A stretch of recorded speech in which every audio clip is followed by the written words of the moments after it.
First, car bodies were made of steel, then they added aluminium to the mix, and now there's carbon fibre. Why this mix-up? I'm losing track here. Yes, it may seem a bit confusing at first glance, but it actually is quite simple. At BMW, we have an approach that we call efficient dynamics. Efficient dynamics stands for all sorts of technologies in our cars that noticeably reduce emissions and consumption while simultaneously increasing the driving fun and the performance. One of these technologies, obviously, is lightweight construction. The idea is to reduce masses to create a more sporty road behavior. So why the material mix-up? We choose the given alloy depending on its function. A classic material in car manufacturing and also for car bodies is steel.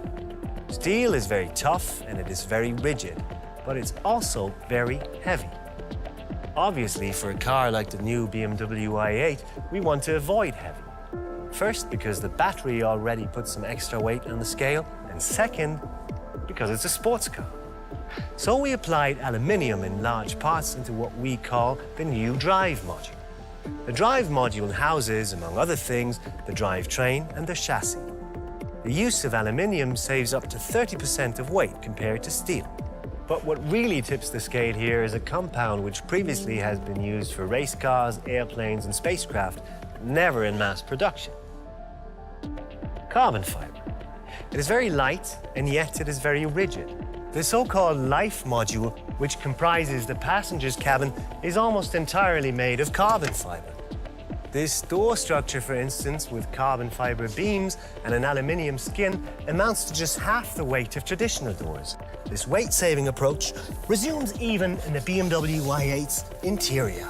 The instrument panel, for instance, sits in a frame made of magnesium. This saves up to 30% of weight compared to customary solutions, and it makes the cell more rigid.